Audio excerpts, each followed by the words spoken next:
alhamdulillahilladzi hadana lihada wa ma kunna linahtadiya laula an hadana wassalatu wassalamu ala sayyidina Muhammadin nuril hidayati wa ala alihi wa sahbihi wa syad. Amma ba'du, yang kami hormati Ibu Kepala SMA Cuma Syarif Kepala, Ibu Istiana MPD, dan juga Ibu Waka Kurikulum dan Sarpas, serta Bapak Ibu semuanya yang hadir pada pagi hari ini. Puji syukur kepada Allah Subhanahu wa taala, pada pagi hari ini kita dapat berkumpul, bermujalasah dan bermuajahah dalam kegiatan diseminasi budaya positif yang akan disampaikan oleh Ibu Lady Rahmawati selaku CGP Angkatan 9 Kota Pekalongan. Salam senantiasa kita ucapkan kehadiran baginda Nabi Agung Nabi Muhammad SAW. Mudah-mudahan kita semua yang hadir pada bagian ini mendapatkan syafaatnya bagi ulama. Amin amin ya rabbal alamin. Bapak dan Ibu yang kami hormati, jika saya selaku MC akan membacakan serangkaian acara pada bagian ini. Acara yang pertama yaitu pembukaan, acara yang kedua yaitu sambutan, dan acara yang ketiga yaitu acara inti, penyampaian materi terkait dengan diseminasi budaya positif, dan acara yang terakhir yaitu penutup. Bapak dan Ibu yang kami hormati, mari kita awali bersama kegiatan pada pagi hari ini dengan baca surat Al-Fatihah, dengan harapan semoga kegiatan pada pagi hari ini dapat berjalan lancar tanpa halangan suatu apapun. Ala diniya wa ala kulli niyatin sholihah bi barakatil Fatihah.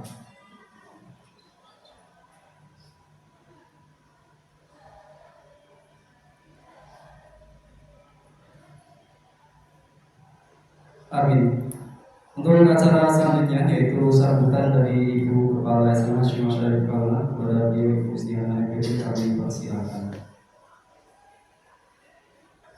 Assalamualaikum warahmatullahi wabarakatuh. Yang kami hormati Bapak Ibu guru serta karyawan SMA Cuma Syarif Kota Pekalongan. Pada kesempatan kali ini, marilah kita senantiasa membaca dan puji syukur kehadirat Allah Subhanahu wa taala karena kita bisa beraktivitas kembali untuk menjalankan tugas-tugas kita di SMA Cuma Syarif Kota Pekalongan tercinta ini. Pada pagi hari ini ada kegiatan diseminasi yang akan dibawakan oleh Ibu Lady Rahmawati SPD selaku CGP Angkatan 9. Harap nanti Bapak Ibu guru dapat mengikuti kegiatan ini dengan baik dan bisa memperoleh ilmu serta pengalaman baru yang dapat Bapak Ibu terapkan untuk meningkatkan kompetensi kita sebagai seorang guru. Terima kasih saya ucapkan kepada Ibu Lely selaku CGP Angkatan 9 yang pada kesempatan hari ini akan menjadi narasumber untuk kegiatan ini. Saya berharap semuanya bisa mengikuti dengan baik dan bisa menggunakan kesempatan ini dengan sebaik-baiknya. Itu saja dari saya. Terima kasih. Wassalamualaikum warahmatullahi wabarakatuh. Mulai. Terima kasih kami sampaikan kepada Ibu Istiana MPD selaku kepala sekolah yang berkenan untuk menyambut pada pagi hari ini. Bapak dan Ibu yang kami hormati, kini tibalah saatnya acara inti penyampaian diseminasi budaya positif oleh Ibu Lady Rahmawati. Namun sebelum itu, saya selaku MC mengucapkan mohon maaf yang sebesar-besarnya apabila ada salah kata dan kata-kata yang tidak tata. Kemudian saya juga mengucapkan terima kasih kepada Bapak Ibu semuanya yang telah berkenan hadir. Saya selaku MC mengucapkan mohon maaf dan terima kasih. Untuk selanjutnya kami serahkan semuanya kepada Ibu Lady Rahmawati. Dari saya kurang lebih mohon maaf. Assalamualaikum warahmatullahi wabarakatuh.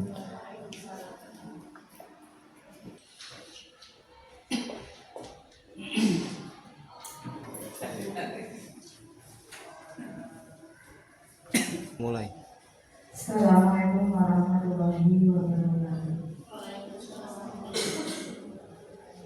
Yang saya hormati Ibu Kepala SMA Cuma Syarif Pekalongan, yang saya hormati Bapak Ibu guru serta karyawan SMA Cuma Syarif Pekalongan.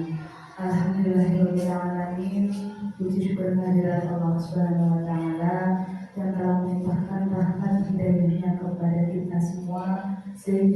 pagi hari ini kita dapat berkumpul dalam acara diseminasi budaya positif.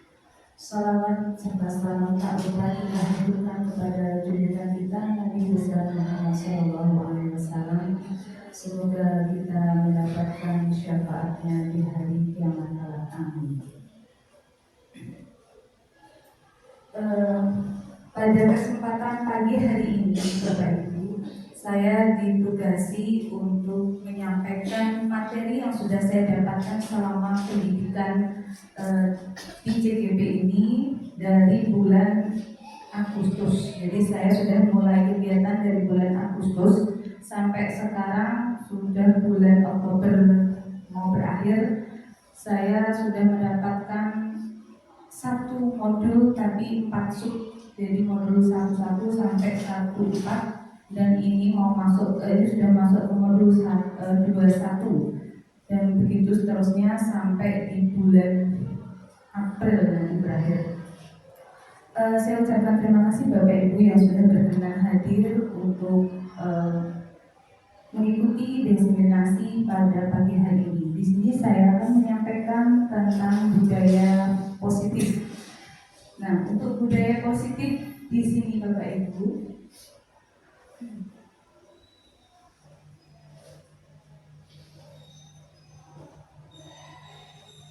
saya mendapatkan 6 materi, diantaranya ada disiplin positif, kemudian dan nilai-nilai kebajikan universal, kemudian teori motivasi, hukuman dan penghargaan, serta restitusi, dan kemudian keyakinan kelas, kebutuhan dasar manusia dan dunia berkualitas, kemudian 5 posisi kontrol, dan segitiga restitusi.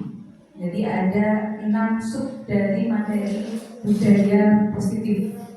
Nah, sebelum masuk ke materi ini, biar lebih semangat ya Bapak Ibu, mungkin kemarin terlalu capek ada kegiatan di sekolah. Buat lebih semangat, nanti kalau saya ucapkan selamat pagi, nanti Bapak Ibu pagi semangat, gitu ya? Oke. Selamat pagi Bapak Ibu. Pagi semangat. Ya. Saya harap semua Bapak Ibu guru akan selalu semangat mengikuti kegiatan ini dan semangat pula untuk mencerdaskan anak bangsa. Oke, masuk yang pertama, disiplin positif dan nilai-nilai kebajikan universal. Nah, jelas ya Bapak Ibu? Kalau belum jelas sambil saya bacakan. Silakan nanti Bapak Ibu berpasangan. Di sini sudah ada berpasangan dengan sebelahnya. Anda dan teman Anda akan melakukan kegiatan cobalah buka. Jadi nanti yang satu itu sebagai A. Nanti tugas Anda adalah mengepalkan salah satu tangan. Dan coba dibayangkan bahwa yang Anda kepalkan itu di dalamnya ada sesuatu yang berharga. Nah, nanti silakan yang berperan yang A itu siapa, nanti yang berperan sebagai B itu nanti siapa, silakan. Nah, nanti tugasnya yang berperan sebagai A itu nanti mempertahankan yang ada di tangannya. Nah, yang sebagai teman yang B tugasnya nanti mengambil atau mencoba membuka yang ada di kepalan tangan temannya. Silahkan bisa dengan cara membujuk atau mungkin mengganti, kalau mengganti jangan ya, atau bisa mengintimidasi, bisa memarahi, menggoda, mungkin mau menggoda silahkan, bisa menggelitik, atau mungkin Anda mau menawari sesuatu agar teman Anda mau membuka kepalan tangannya. Mengerti ya Bapak Ibu? Nah, coba saya beri waktu untuk permainan ini selama 3 menit. Ya, monggo, silakan. Ya, monggo, silakan. Dibuka. Mau dengan cara apa saja, yang penting yang pengepal. Bapak silakan, kalau temannya mau digelitik.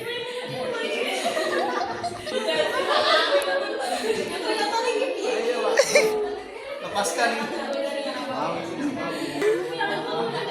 Ya, bagaimana masih bertahan untuk tidak membuka kepalanya dan untuk kembali lagi. Sekarang sekarang tadi Bapak Ibu yang mengepal tangan atau tadi yang mencoba untuk membuka tangannya, bisa mengungkapkan salah satu kenapa Bapak Ibu tetap mempertahankan untuk mengepal tangan Bapak Ibu. Monggo siapa yang mau berpendapat? Assalamualaikum warahmatullahi wabarakatuh. Waalaikumsalam. Perkenalkan, nama saya Vicky Aulia, saya mengajar pakar biologi. Nah, kenapa saya tetap mempertahankan kepalan saya? Karena tidak ada alasan yang membuat kepalan tangan saya terbuka. Jadi cuma dikit-dikit itu doang, itu kurang meyakinkan. Kayak usahanya itu kurang. Usahanya kurang ya untuk Ya, membuka itu ya. usahanya itu kurang, tidak berinisiatif lagi. Oke. Terima kasih. Assalamualaikum warahmatullahi wabarakatuh. Oke, waalaikumsalam warahmatullahi wabarakatuh. Vicky yang sudah mengungkapkan alasannya. Kenapa kok? Monggo, perkenalan.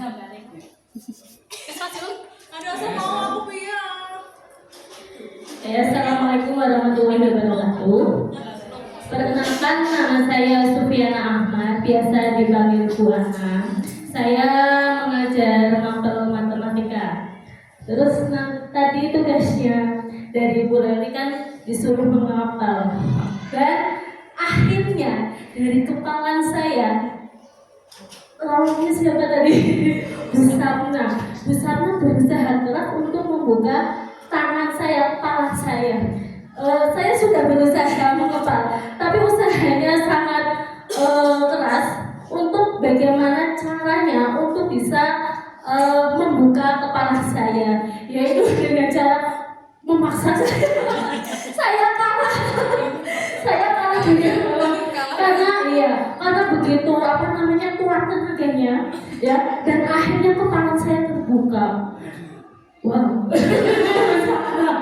Seperti itu akhirnya. Ini menyerah ya dengan apa usahanya? Sebenarnya ya berusaha biar caranya biar terbuka, tapi usahanya yang begitu keras, begitu itu biar membukakan kepala saya dan akhirnya saya tetap terbuka. Tepuk tangan untuk Bu Sapna. Ya, terima kasih Bu Ana yang sudah menyampaikan alasannya sampai akhirnya terbuka kepala tangan. Nah, dari permainan ini Bapak Ibu, sebenarnya siapakah yang memegang kendali untuk membuka atau menutup dari kepala tangan Bapak Ibu? Siapa yang ada pendapat? Sebenarnya siapa yang memegang kendali? Monggo. Perkenalkan, nama saya Nelis Diani selaku guru BK. Kalau menurut saya yang memegang kendali untuk melafalkan atau membuka kepala tangan adalah dari instruksi Ibu Leli Rahmawati. Jika ada instruksi dari atasan mungkin ya, dari atasan untuk melafal kita akan melafal. Tapi ketika ada instruksi untuk membuka, kita pasti akan membuka. Oke. Ya, terima kasih Bu Nelis. Tapi sebenarnya untuk permainan itu, kalau misalkan Bapak Ibu sendiri yang punya sesuatu dan Bapak Ibu mencoba untuk mempertahankan, tatkala ada teman kita yang mau mengambil barang yang kita punya, kira-kira siapakah yang memegang kontrol? Nah, benar apa yang dikatakan sama Bu Ati, yang memegang kontrol itu diri kita sendiri. Diri kita sendiri yang memegang kontrol. Apapun yang terjadi di sekitar kita, yang memegang kontrol ada di kita. Tatkala kita membuka tangan kita, itu berarti kita sudah mengontrol diri kita. Tidak kuat, kita buka akhirnya tangan kita. Tatkala kita masih kuat untuk mempertahankan apa yang kita simpan, berarti kontrol dalam diri kita masih kuat untuk tetap mengepal tangan kita. Gitu ya. Nah, dari sini saya akan mengungkapkan bahwa ada teori kontrol yang sudah disampaikan oleh Dr. William Glasser. Kita sebagai seorang pendidik, sebagai seorang guru, kita punya ilusi. Jadi dari teori ini ada beberapa ilusi yang sudah disampaikan oleh Dr. William Glasser. Yang pertama tentang ilusi guru mengontrol murid. Di sini pada intinya semua perilaku memiliki tujuan. Jadi apa yang murid kita lakukan, apa yang murid kita perbuat, mereka sebenarnya punya tujuan masing-masing. Dari yang sudah disampaikan oleh teori kontrol dari Dr. William Glasser. Yang kedua, ilusi bahwa semua penguatan positif itu efektif dan bermanfaat. Tadi seumpama dengan bujukan. Dengan bujukan tadi itu merupakan penguatan positif efektif. Kemudian yang berikutnya ilusi bahwa kritik dan membuat orang merasa bersalah dapat menguatkan karakter, bisa dengan suara halus atau menyampaikan pesan negatif. Dan yang berikutnya yaitu ilusi bahwa orang dewasa itu memiliki hak untuk memaksa atau tidak akan efektif untuk jangka panjang, dan di sini bisa merusak hubungan teman atau bisa menyebabkan sebuah permusuhan jika kita sebagai seorang pendidik selalu memaksakan kehendak terhadap anak didik kita. Nah, kemudian di sini ada berikutnya tentang disiplin. Di benak Bapak Ibu, kalau ada satu kata disiplin menurut panjenengan, apa sih sebenarnya disiplin itu yang ada dalam benaknya? Tepat waktu, apalagi mematuhi peraturan, apalagi tertib, apalagi pasti kalau ada kata disiplin itu pasti ada kata tidak nyaman buat kita. Kalau kita dari diri sendiri tidak ada kata disiplin buat diri sendiri, ya kan? Begitu juga dengan anak didik kita. Kalau mereka tidak ada usaha untuk disiplin untuk dirinya sendiri, mereka akan merasa tidak nyaman dengan peraturan yang ada. Karena disiplin selalu dikaitkan dengan tata tertib, kemudian ada kaitan dengan harus teratur, harus patuh, dan akhirnya membuat individu menjadi tidak nyaman. Nah, di sini akan saya sampaikan untuk ungkapan atau dari yang ada di buku Ki Hajar Dewantara tentang pemikiran konsepsi keteladanan sikap merdeka cadangan kelima tahun 2013 halaman 470, bahwa di mana ada kemerdekaan, disitulah ada disiplin yang kuat.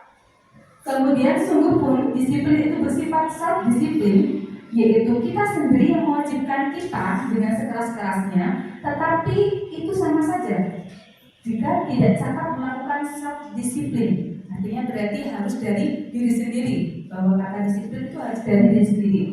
Kemudian wajiblah penguasa lain mendisiplinkan diri kita. Kalau diri kita sudah tidak bisa untuk mendisiplinkan diri kita sendiri, berarti apa? Ada wajib penguasa lain bisa mendisiplinkan kita. Dan peraturan demikian itulah yang harus ada di dalam suasana yang merdeka. Jadi intinya self disiplin itu sangat penting buat diri kita sendiri. Nah, disiplin itu merupakan kunci kesuksesan. Seseorang yang memiliki disiplin diri, artinya apa? Mereka bisa bertanggung jawab. Bertanggung jawab terhadap apa? Terhadap apa yang dilakukannya. Karena mereka berdasarkan tindakan mereka pada nilai-nilai kebajikan universal. Nah, ini yang perlu kita terapkan ke anak-anak, bahwa disiplin itu memang harus dimulai dari diri kita sendiri. Nah, kemudian untuk nilai kebajikan itu apa lagi yang sudah kita bahas di dalam kurikulum merdeka ini? Pastinya ada kaitannya dengan profil pelajar Pancasila. Ada berapa dimensi Bapak Ibu?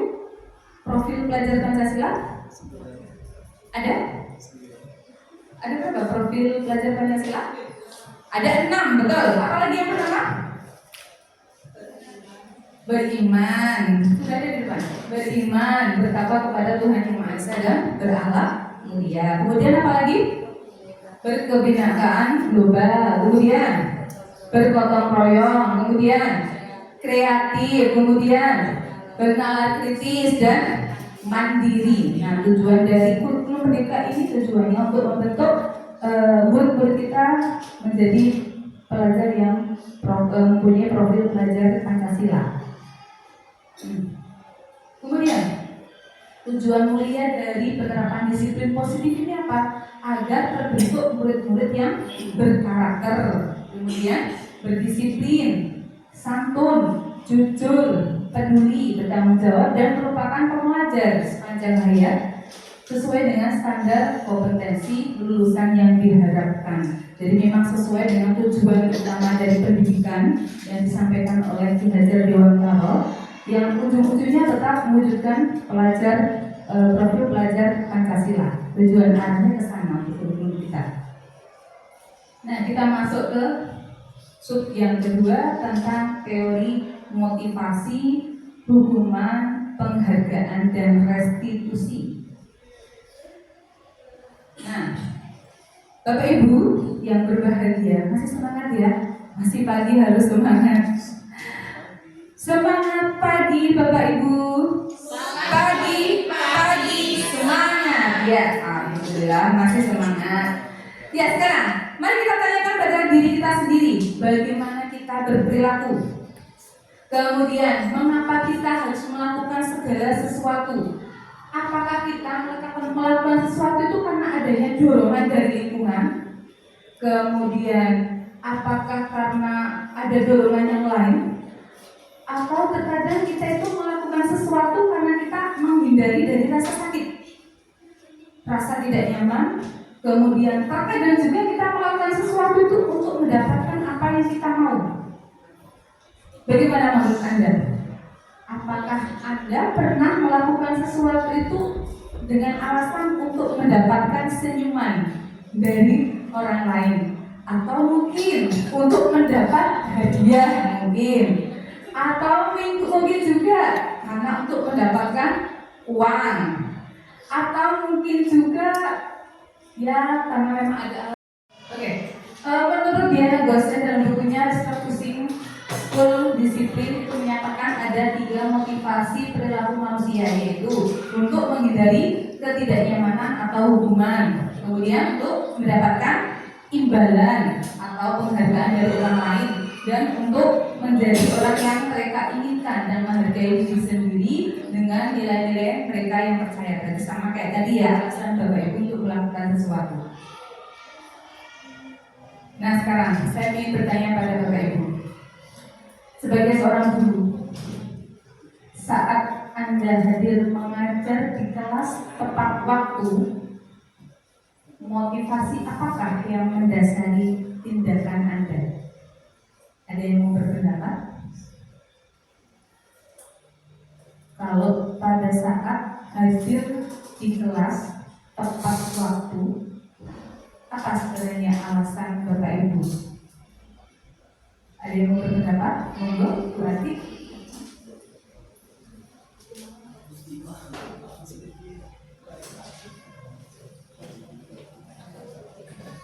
Assalamualaikum warahmatullahi wabarakatuh. Perkenalkan, saya Supriyati, guru bahasa Jawa. Kenapa kita masuk ke kelas itu tepat waktu? Karena kalau saya pribadi, saya ingin menjadi orang yang disiplin, tidak males-malesan. Oh, sudah waktunya mengajar, ya udah saya tanggung jawab untuk mengajar siswa saya, langsung masuk ke kelas. Nggak usah nanti tunggu nanti bermalas-malasan mengulur waktu berapa menit, enggak. Waktunya ngajar udah langsung masuk ke kelas, berusaha menjadi orang yang disiplin. Ya, terima kasih Bu Ati. Beri tepuk tangan buat Bu Ati. Ya, Bu Ati memilih alasan kenapa Bu Ati masuk ke kelas tepat waktu karena Bu Ati ingin belajar disiplin ya Bu Ati ya. Nah, di sini memang ada beberapa pilihannya. Apakah datang tepat waktu itu karena ingin ditegur oleh atasan, ditegur oleh distini? Apakah mungkin juga karena ingin mendapatkan penghargaan, ya bisa dapat penghargaan ya? Atau ya memang tadi karena Bu Ati ingin menghargai diri sendiri dengan kedisiplinan tadi, dan setidaknya kalau sudah kita disiplin dari diri sendiri, kita akan menjadi contoh yang baik buat murid-murid kita. Itu ya Bu Ati ya. Oke, semoga teman-teman yang lain juga bisa menerapkan disiplin dari diri sendiri. Atau bahkan mungkin karena tiga-tiganya juga. Yo, karena memang saya suka disiplin, yo saya juga biar dapat penghargaan, yo saya juga biar dapat imbalan kayak gitu. Atau juga tiga-tiganya, yang motivasi ketiganya didapat semua. Mungkin saja seperti itu. Nah, sekarang saya punya satu permasalahan ini. Saya bacakan ya. Di sini IPA kurang menguasai pelajaran matematika, kebetulan matematika ini. Sehingga pada saat pelajaran tersebut berlangsung dan lebih banyak, dia itu lebih banyak diam. Si IPA itu lebih banyak diam atau menggambar di buku pelajarannya. Nah, pada saat guru matematikanya, namanya Pak Seno, bukan saya ya, Pak Seno menanyakan pertanyaan, IPA menjadi gugup. IPA-nya gugup karena tadi tidak mendengarkan, IPA-nya gugup dan tidak sengaja menjatuhkan tasnya dari kursi, serta tiba-tiba menjadi gegap pada saat ada pertanyaan dia mau berupaya menjawab. Nah, akhirnya teman-temannya tertawa dan ditanya itu sama Pak Seno. Dia malah tergagap, dia terkejut. Kemudian dia membiarkan teman-temannya IPA itu mempertawakan dia. Dan IPA yang jelas kan bakal malu ya, dia malu. Malah IPA disuruh maju ke depan, sudah tahu IPA gagal, kaget, terkejut. Si IPA-nya disuruh maju ke depan dan disuruh berdiri di depan kelas sambil Pak Seno-nya menunjuk di hidungnya. Karena apa? Karena si IPA tidak bisa menjawab pertanyaannya. Nah, kelas kan pasti menangis gaduh dong kalau ada kondisi seperti itu. Anak-anak yang lain pada tertawa di depan kelas sambil memegang ujung hidungnya. IPA pun juga malu otomatis di depan. Karena sudah tidak bisa menjawab, awalnya tidak mendengarkan, disuruh maju ke depan, tidak bisa menjawab apa yang ditanyakan, malah ditunjuk hidungnya sama Pak Seno. Nah, kira-kira apakah Anda setuju, Bapak Ibu setuju dengan tindakan Pak Seno tadi terhadap IPA? Monggo yang mau berpendapat dengan tadi menunjuk hidungnya tadi. Ada yang mau berpendapat? Setuju atau tidak dengan tindakan dari Pak Seno? Monggo Pak Habib. Ya, Pak Habib monggo. Pak Habib. Monggo Pak. Sini Pak.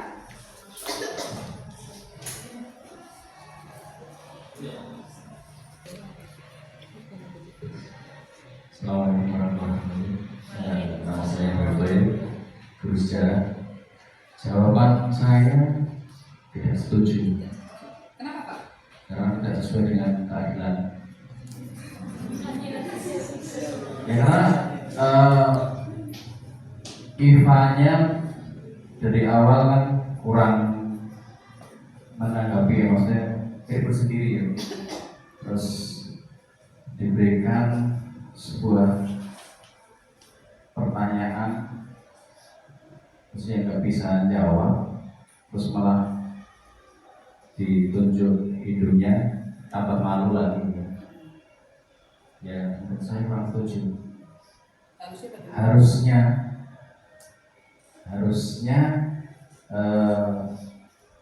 diberi pengertian kalau guru lagi ngajar, lagi memberikan materi, jangan ribut sendiri, nanti akan tidak bisa menjawab atau tidak masuk materinya terlebih dulu. Itu saja malu, ya, itu saja sudah malu, apalagi ditunjuk hidungnya, jadi ya tambah malu lah. Itu saja jawaban saya. Terima kasih. Terima kasih. Tepuk tangan buat Pak Habib. Yang jelas pasti Bapak Ibu yang lain juga tidak setuju dengan adanya kejadian tadi ya. Sudah anak tidak mendengarkan, malah ditunjuk, suruh maju, ditawarkan sama yang lain dan lain sebagainya. Ya, itu memang tindakan yang tidak sesuai menurut saya bersama. Saya juga tidak setuju dengan tindakan Pak Seno yang seperti itu. Nah, menurut Bapak Ibu, tindakan Pak Seno itu merupakan sebuah hukuman atau konsekuensi kalau seperti itu? Hukuman ya, yang jelas itu sebuah hukuman. Karena hukumannya juga hukuman fisik, juga hukuman verbal kalau dari situ. Nah sekarang saya akan menanyakan, ada beberapa pertanyaan sih. Menurut Bapak Ibu, termasuk hukuman atau konsekuensikah pernyataan di bawah ini. Mencatat 100 kali di dalam buku dengan kalimat saya tidak akan terlambat lagi karena terlambat ke sekolah, anaknya terlambat ke sekolah. Menurut Bapak Ibu itu merupakan sebuah hukuman atau konsekuensi? Hukuman atau konsekuensi kalau seperti itu? Menulis dengan kalimat saya tidak akan terlambat lagi, hukuman atau konsekuensi? Hukuman, ya, sebuah hukuman. Kemudian lari mengelilingi lapangan basket 2 kali karena terlambat hadir di sekolah, hukuman. Kemudian membersihkan coretan yang dibuatnya di meja tulis, konsekuensi. Oke. Murid diminta untuk push up 15 kali karena tidak menggunakan masker ke sekolah, hukuman. Menggantikan kertas tugas teman yang telah dicoret-coret, konsekuensi. Murid diminta bertelanjang kaki sepanjang hari karena tidak menggunakan sepatu warna hitam sesuai dengan peraturan sekolah, konsekuensi. Betul. Lari mengelilingi lapangan basket 2 kali karena terlambat 10 menit untuk pelajaran PJOK, pelajaran PJOK, konsekuensi. Karena di pelajaran PJOK, kalau pelajaran yang lain itu jadinya hukuman. Kalau seperti itu, bisa membedakan di Bapak Ibu antara hukuman sama konsekuensi itu apa gitu. Nah, di sini hukuman itu sebenarnya tidak terencana atau biasanya tiba-tiba. Dihukum apa ya ini anak ya biasanya kayak gitu. Kemudian murid juga tidak dilibatkan, kita sendiri yang menentukan. Sifatnya satu arah dari kita untuk anak-anak, kan kayak gitu langsung. Kemudian tanpa melalui adanya kesepakatan, itu nanti berlaku sebagai hukuman dan biasanya juga berupa fisik atau juga bisa sebagai bisa menggunakan fisik juga. Nah kalau konsekuensi beda, konsekuensi itu terencana dan sudah ada persetujuan semua murid dilibatkan, bersifatnya tidak hanya satu orang yang dilibatkan dan pastinya ada kesepakatan. Nah, perbedaan antara konsekuensi dengan hukuman itu. Mulai. Oke, berikutnya ini pernyataan tentang penghargaan ini. Penghargaan itu dapat berpengaruh jangka pendek maupun jangka panjang. Yang jelas penghargaan itu tidak efektif ini menurunkan, kemudian dapat merusak hubungan, kemudian bisa mengurangi ketepatan, menurunkan kualitas, mematikan kreativitas, dan penghargaan itu bisa menghukum. Ini menurut teori dari itu tentang penghargaan seperti itu. Sebenarnya penghargaan yang berlebihan. Nah, berikutnya saya akan bahas tentang restitusi. Restitusi itu apa? Restitusi itu proses menciptakan kondisi bagi murid untuk memperbaiki kesalahan mereka sehingga mereka itu bisa kembali ke kelompok mereka dengan karakter yang lebih kuat. Ini menurut dosen 2004. Nah, restitusi itu merupakan proses kolaboratif yang mengajarkan murid untuk mencari solusi dari masalah mereka dan membantu murid untuk berpikir tentang orang seperti apa yang mereka inginkan dan bagaimana harus memperlakukan orang lain menurut dosen tahun 96. Oke. Terlihat gambarnya Bapak Ibu? Ada yang bisa menebak apa? Handuk, betul. Ini kan itu gambar handuk ya. Nah, T-nya diganti dengan D. Akhirnya kan handuk, posta, jadinya handuk. Apa ini? Stetoskop. Ya betul, stetoskop. Bisa stay, plus ada tas ya. A-nya diganti dengan O. Ikan tos. Terus kopi, I-nya dihilangi. Jadi kop, stetoskop. 322. Nah, jadi langsung 322. 322 masih tadi masih ngomong. Makanya kalau masih ngomong sudah 322. Kalau kata pakai dilepas langsung kelihatan 322. Tapi nggak pakai sementara enggak? Ya, saya ada tentang keyakinan kelas. Ada yang bisa berpendapat? Kenapa kok keyakinan kelas? Mengapa tidak peraturan kelas? Ada yang mau berpendapat? Kenapa kok keyakinan kelas? Kok tidak peraturan kelas? Ada yang sudah sampai? Kok keyakinan? Kok peraturan? Pak Hadik, oke, untuk Pak Hadik. Ya Pak Hadik, kenapa kok keyakinan kelas Pak Hadik? Kenapa kok tidak peraturan kelas? Dan apa? Nanti dibahas lain. Baik, assalamualaikum warahmatullahi wabarakatuh. Perkenalkan, nama saya Habib Akram Hasani, guru pendidikan agama Islam. Pada kesempatan ini saya akan menanggapi tentang pernyataan mengapa keyakinan kelas, mengapa tidak peraturan kelas saja.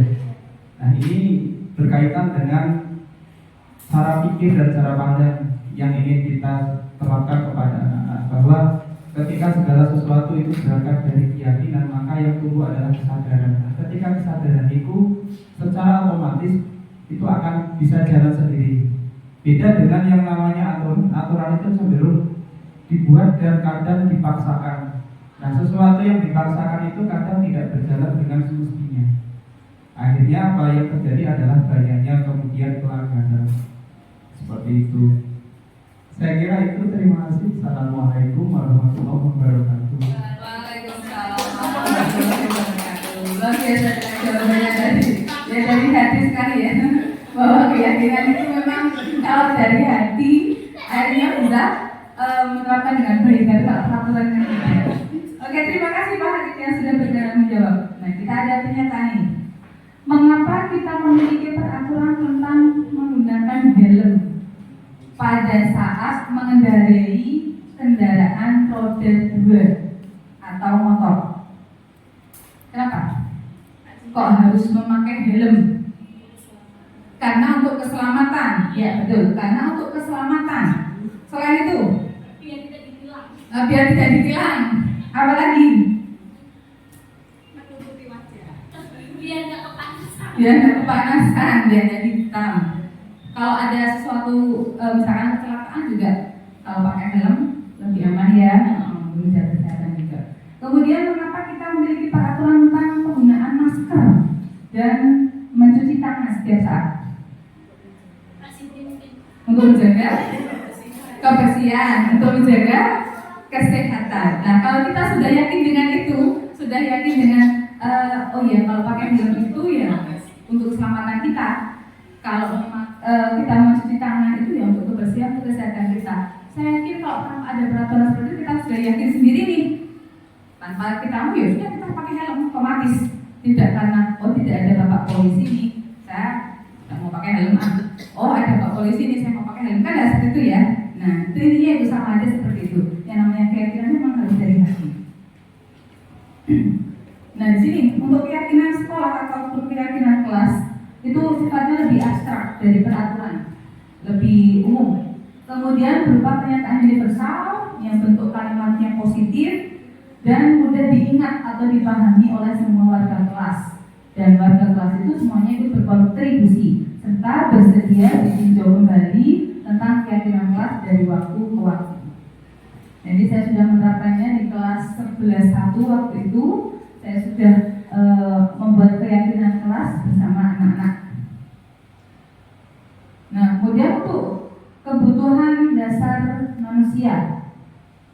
Di sini Ibu Ambar, guru wali kelas 2A di SD Pelita Hati, sedang bingung menghadapi ulah salah satu murid di kelasnya yang namanya Doni. Beberapa anak di kelas 2A telah datang padanya dan mengeluhkan bahwa Doni itu seringkali meminta bekal makanan dan dengan paksaan. Jika anak menghadapi situasi seperti Ibu Ambar, apa yang akan Anda lakukan? Menurut Anda, kira-kira apa alasan Doni melakukan hal tersebut? Monggo, siapa? Pak Jidni, monggo Pak Jidni. Pak Jidni tadi sudah mengangkat tangan, monggo Pak.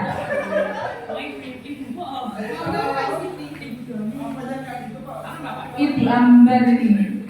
Kalau di kelasnya jenengan apa anaknya jenengan suka mainan HP nih, suka mencet-mencet, ya. Tapi ini di kelasnya Pak, bekalnya diambil paksa sama temennya. Monggo Pak sini Pak. Nah, sambil perkenalan Pak. Siapa tahu ada yang belum kenal. Yang diambil makanannya Pak. Assalamualaikum warahmatullahi wabarakatuh. Saya Ivan Sidney, guru bahasa Indonesia. Ini kira-kira apa yang dilakukan Ibu Ambar? Ya. Ibu Ambar atas kasusnya Doni.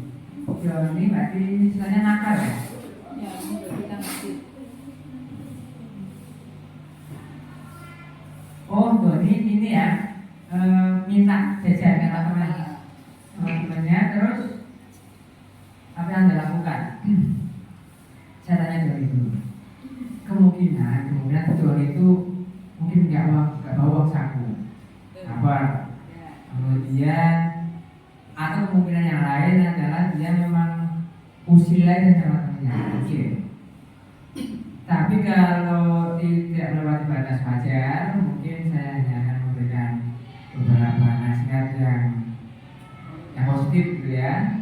Pokoknya kalau tidak keterlaluan. Tapi kalau minta hampir tiap hari dan semuanya itu perampokan ya, jadi itu di BK ya. Itu saja. Yang penting jangan terlalu Oke, terima kasih. Ya, tepuk tangan buat Pak Sidney. Ya betul. Mungkin kalau anaknya itu dipanggil, dulunya kenapa kok sampai minta bekal temennya? Apa karena tidak dibawakan bekal dari rumah atau tidak diberi uang saku? Ya, apa memang hanya usil? Nah, ini kaitannya dengan kebutuhan dasar manusia di sini.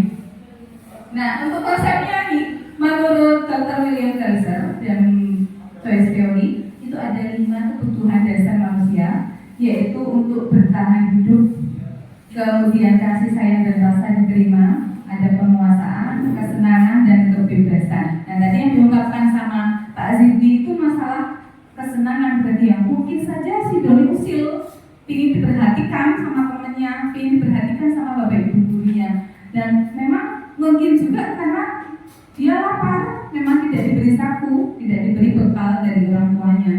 Akhirnya dia untuk bertahan hidup karena sudah merasa lapar, dia meminta dari temannya.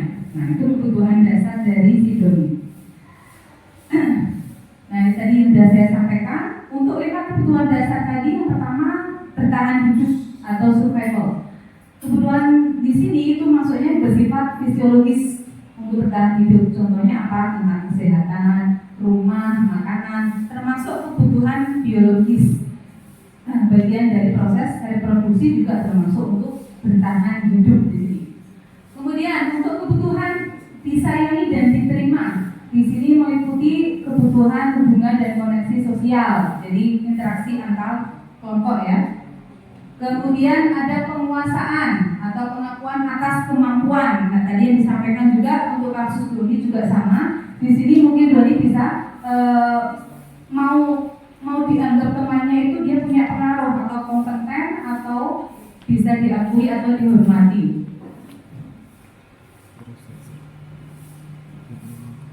Dan berikutnya untuk kebutuhan bebas, artinya apa? Kebutuhan kemandirian yang otonomi. Suka mencoba-coba atau tidak terlalu banyak pengaruh terhadap orang lain.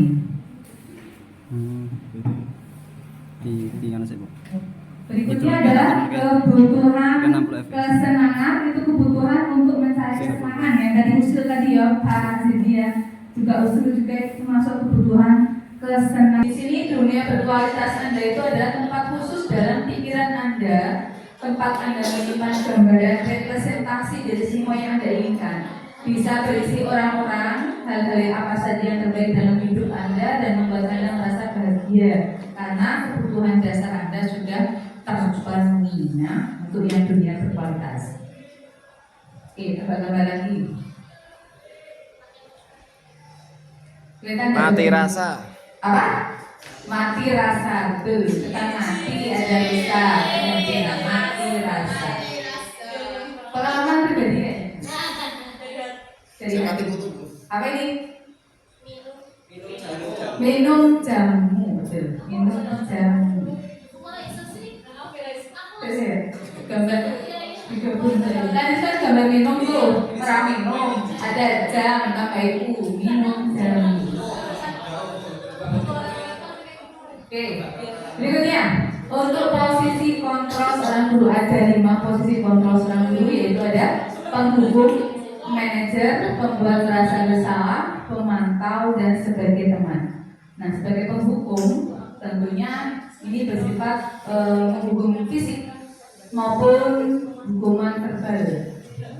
Yang jelas ini lebih menekan kepada murid dengan nada suara tinggi atau bahasa tubuh yang melotot, mata melotot, kemudian jari menunjuk atau menghadap. Contoh kalimatnya selalu, pasti selalu terakhir selesainya, atau terlambat lagi terlambat, selalu datang terlambat, kapan bisa waktu, itu contoh penghukum. Hasilnya apa? Murid akan marah-marah ya, atau dendam, bisa agresif dan yang lainnya.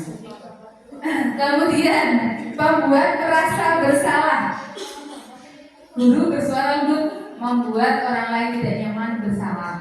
Contoh kalimatnya, ibu sangat kecewa sekali dengan kamu. Itu membuat merasa bersalah. Itu juga posisi kita bisa menjadi membuat merasa bersalah. Berapa kali bapak harus memberitahu kamu ya? Gimana coba kalau orang tuamu tahu kalau kamu berbuat begini? Nah, itu contoh dari kalimat merasa bersalah, membuat merasa bersalah. Hasilnya apa? Murid akan merasa bersalah yang jelas. Bisa saja juga marah atau tertekan. Nah, bisa juga posisi kita itu bisa sebagai teman juga. Nah, sebagai teman tentunya tidak akan menyakiti murid. Bisa negatif, bisa positif imbasnya kalau kita memposisikan diri sebagai teman. Nah, suara ini pasti akan ramah, kemudian akrab dan bercanda, merasa rapat atau akrab dengan muridnya, dan yang jelas bisa menggunakan senyum jenaka. Contoh kalimatnya, ayolah bantulah bapak demi bapak. Kemudian atau ayo ingat enggak ya bantuan bapak selama ini, misalkan begitu. Kalau enggak ya udahlah sekali ini aja, nanti lain kali jangan lagi ya, misalkan seperti itu. Lain kali bereskan ya. Itu kita memposisikan diri sebagai teman. Hasilnya apa? Murid akan merasa senang dan akrab terhadap guru. Tapi kita kalau sebagai seorang guru SMA, berarti kalau anak kita memposisikan diri sebagai teman, kita harus punya batasan juga dengan anak-anak kita. Karena kalau sudah keterlaluan ya akhirnya kita jadi hargai ya. Kemudian murid juga akan menjadi tergantung pada guru. Tak kalah seumpama dekat dengan Pak Asor nih, karena Pak Asor menganggap sebagai teman, dia maunya nanti sama Pak Asor saja, nanti yang sama yang lain tidak mau. Contoh seperti itu. Sama Pak Hadid nih dekat sama anak, memposisikan diri sebagai teman, nanti dikala-dikala dengan guru yang lain anaknya tidak mau kan kayak gitu. Nah, contohnya seperti itu.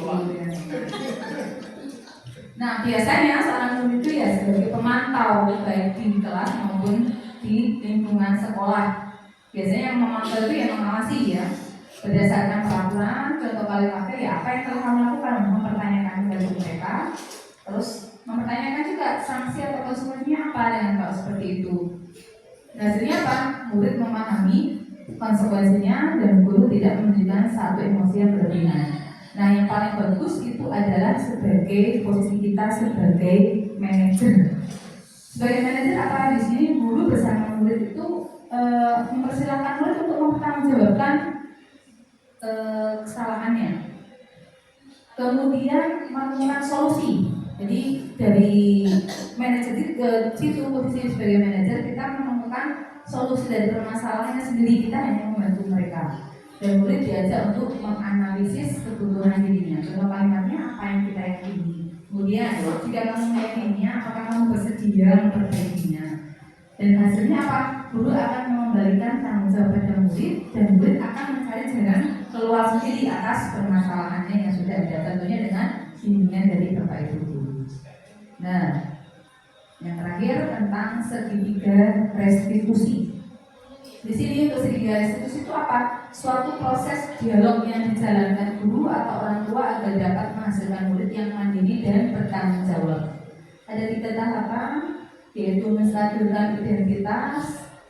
Ya, contoh kalimatnya ini. berbuat salah itu tidak apa-apa, atau tidak ada manusia yang sempurna. Kemudian yang kedua adalah tidak validasi tindakan yang salah. Contoh kalimatnya, padahal kamu bisa melakukan yang lebih buruk dari ini ya, tapi kamu malah tidak melakukan, seperti itu. Kamu pasti punya alasan mengapa melakukan hal ini, itu validasi tindakan yang salah. Dan yang terakhir itu adalah menanyakan keyakinan.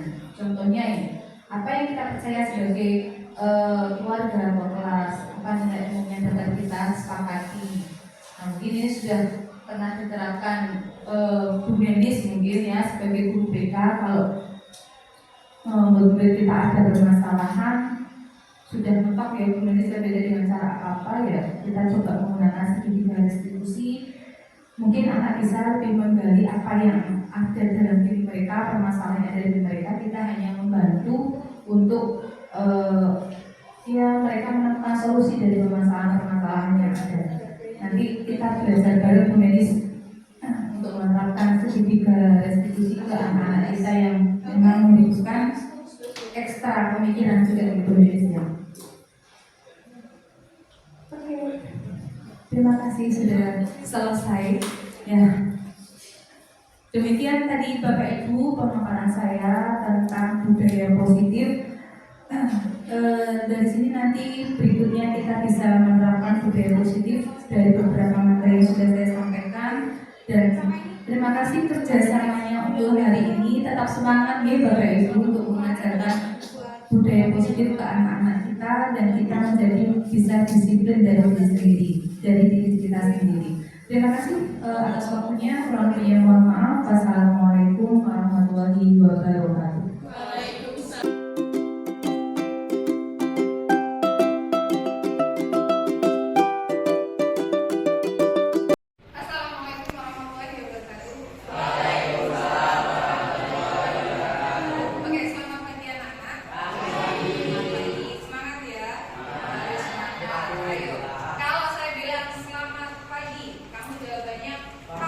Pagi, semangat gitu ya. Oke, selamat pagi.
sebelum makan.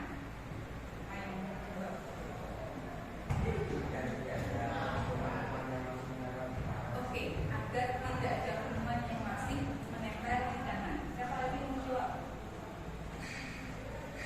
Ya. Oke, untuk menghindari penyakit yang ada di tangan. Siapa lagi?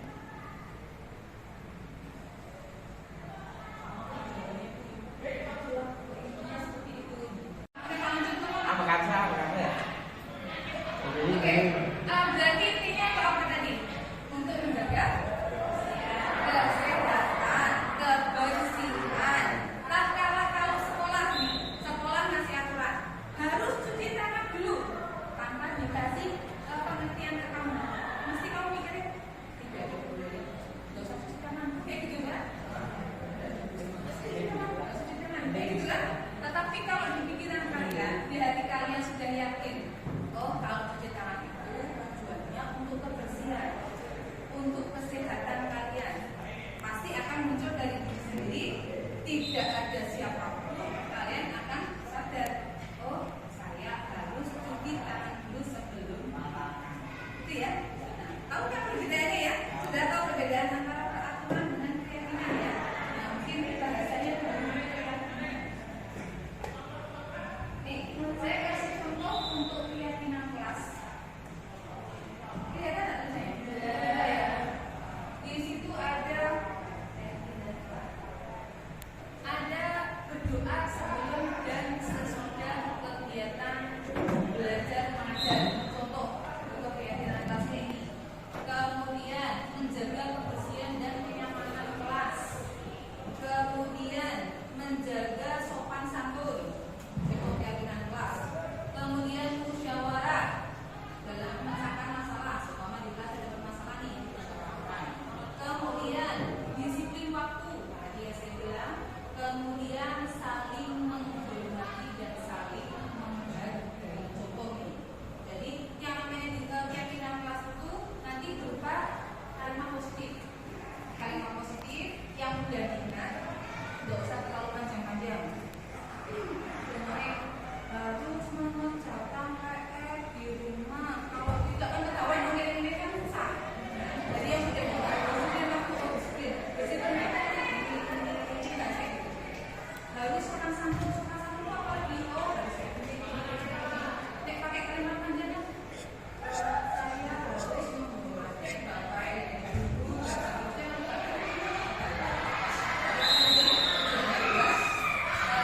Yang mungkin pendek aja. Nah, sekarang saya mau bagikan stiker.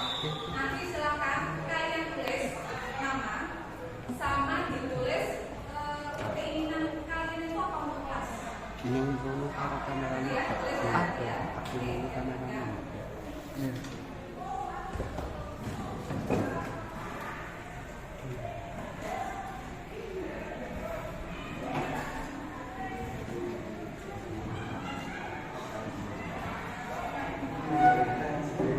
Silakan tuliskan nama, kemudian keinginan untuk kelas kalian. Tidak kalian nanti silakan.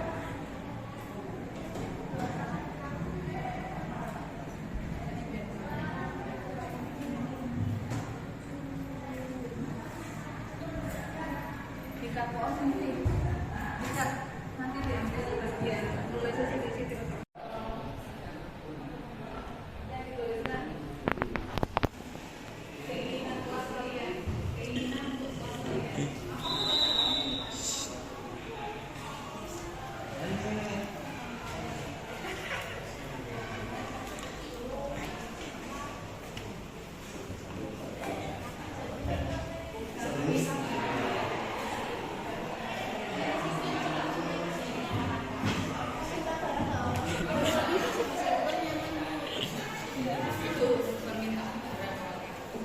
Aja mantepnya mana?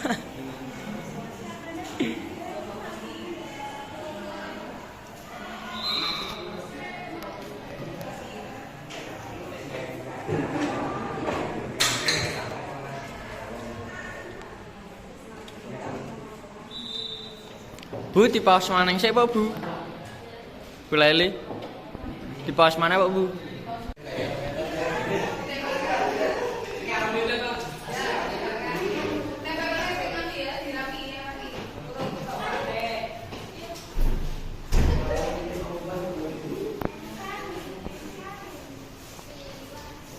Bu, aku malah nempelnya Bu.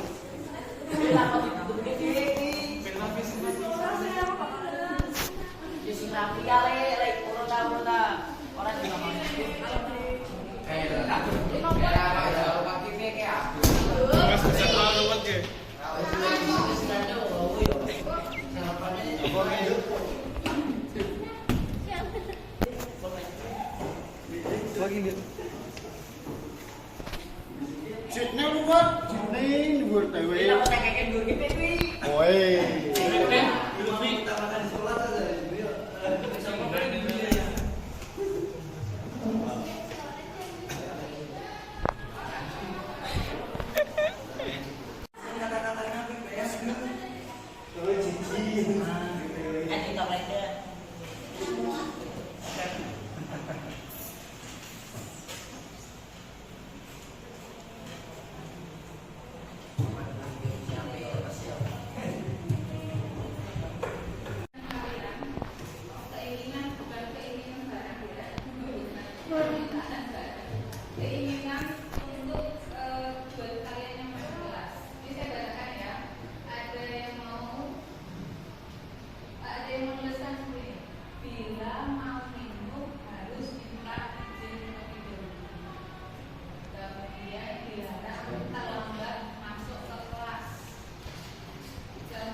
Supaya keluar.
Rajin pangkal panggil. Disiplin. Disiplin waktu. Apalagi? Menjaga kebersihan.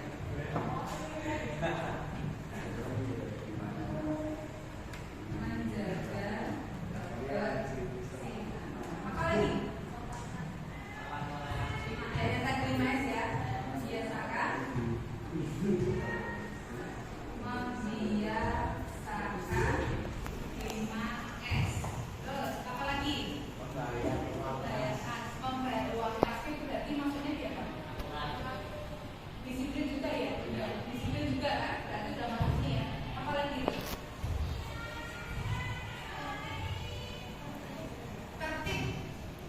Tertib dalam hal tertib maksudnya disiplin. Disiplin aja gitu, laksanakan waktu. Oke. Disiplin dalam segala hal ya. Oke, apa lagi? Tadi ada saling membantu, kemudian ada saling menghargai, menghormati satu sama lain, solidaritas. Apa? Solidaritas tadi sudah menjadi apa ya? Menghormati, menghargai, membantu itu sudah. Oke, solidaritas dalam hal kebaikan ya, tidak pada saat solidaritas. Apa lagi? Tadi juga sini kompak, menjaga kebersihan, tadi sudah tanggung jawab melaksanakan tugas, maksudnya disiplin ya. Kemudian memakai seragam yang teratur, jadi baik, maksudnya disiplin juga. Kemudian 5 kata ajaib tadi. 5 kata ajaib, maksudnya 5S juga? Tidak? Tambahkan di sini. Ya. 5S dan 5 kata ajaib. Oke. Dan 5 kata ajaib. Kemudian tadi yang belum terlalu rapi. Oke. Setiap pembelajaran diawali dengan ice breaking. Ice breaking sama doa ya. Sedikit dengan doa ya, harusnya ya, berdoa ya. Berarti kalau kita sholat ini menjaga keimanan, termasuk berarti cuma sholat, melaksanakan sholat, berdoa gitu ya. Oke, menjaga keimanan, menjaga keimanan.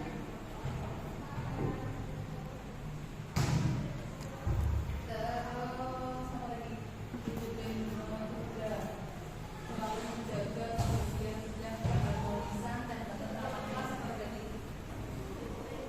Disiplin tadi ya, sama yang 5S juga kan termasuk disitu kan, menjaga itu. Sudah ya, ini udah 1, 2, 3, 4. Ada yang belum mengumpulkan tadi? Boleh bu kameranya nih? Oh iya bisa, apa? Saya kira sudah semua. Ini keyakinan kelas kalian. Tadi kalau masih ada kalimat yang negatif, memang saya ubah ke kalimat positif. Tapi ternyata sudah menjadi kalimat positif semua kan ini, yaitu harus disiplin, kemudian menjaga kebersihan. Kebersihan itu baik kebersihan diri maupun kebersihan kelas ya, maksud itu. Kemudian membiasakan 5S. Senyum, sapa, salam, sopan, santun. Masuk di situ. Dan 5 kata ajaib yaitu tadi apa? Terima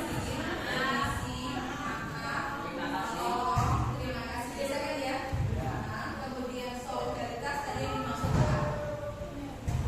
Menghargai, menghormati, saling membantu jika ada teman yang kesulitan, ya gitu ya. Terus menjaga keimanan, ini dalam hati kalau setiap pembelajaran diawali dan diakhiri dengan doa, kemudian sholat, langsung pada waktu kegiatan sholat langsung sholat itu ya jemaah dan seterusnya. Itu untuk 5 keyakinan kelas yang sudah kita paparkan di depan. Kira-kira sudah disepakati atau belum? Sepakati satu kelas? Sudah ya, sepakati ya. Kalau sudah disepakati berarti ada konsekuensinya. Ya, pasti ada konsekuensinya. Saya kira tidak terlalu berat karena ini keseharian sekali. Biasakan kalau mau minta seumpama mau minta tiket nih, jangan kita kan kayak gitu. Tapi apa yang punya tiket siapa? Sini saya mau minta tiketnya. Ya, kalau pinjam nggak boleh kalau ya. Jadi ya, jadi dibiasakannya seperti itu supaya kelas kalian lebih nyaman, lebih nyaman. Kalian di kelas lebih ya lebih senang lah di kelas. Ya, itu ya. Oke, sepakati ya nanti ya. Nah, nanti ini ada yang membikin kampanye poster, dibuat poster. Ya, ambang jadi bisa bikin poster dari editor nanti. Dibikinkan poster, nanti ditempel di kelas kalian. Itu untuk kelas kalian sendiri sebagai keyakinan kelas 11/1. Itu sudah disepakati bersama gabungan. Jadi mulai hari ini kalian kalau ada apa-apa ya, diingat lagi sudah ada keyakinan kelas tuh harus disiplin tuh. Harus bajunya harus rapi berarti kita disiplin kita seterusnya. Betul ya? Oke? Sepakat ya? Semuanya sepakat ya? Oke. Ya, terima kasih karena sudah membentuk keyakinan kelas 11/1. Saya harap nanti bisa dibukukan dalam bentuk poster ya, dibentuk poster. Nanti kalau sudah silakan tempel di kelas. Ketua kelas siapa?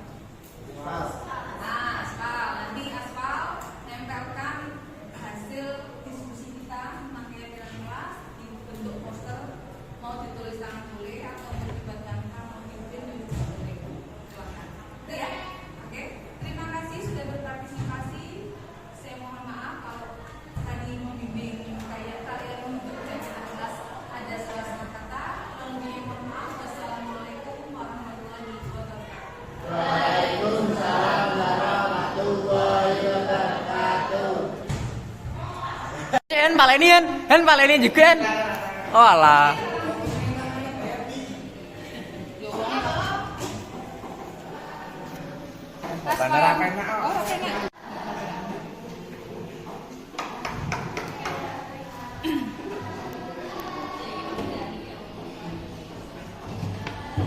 Ayo Pianda.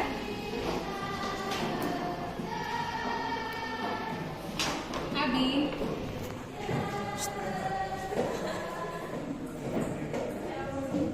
Akmal.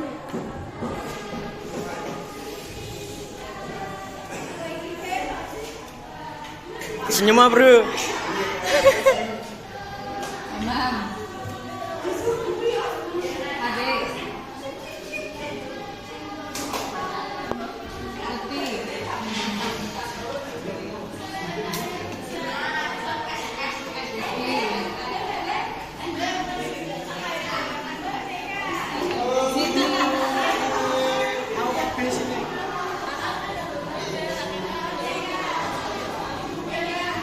Nabila. Shit, guyu shit kowe kae.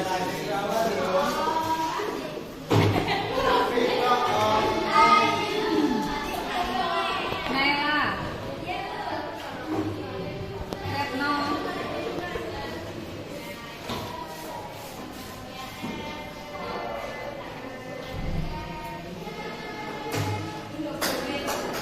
Rizka.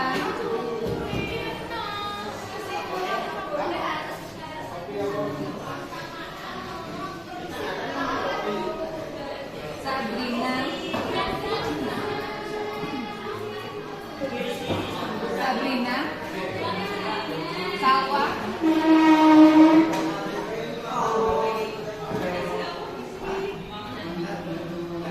Iki cok sabuan. Yasmin. Sadia.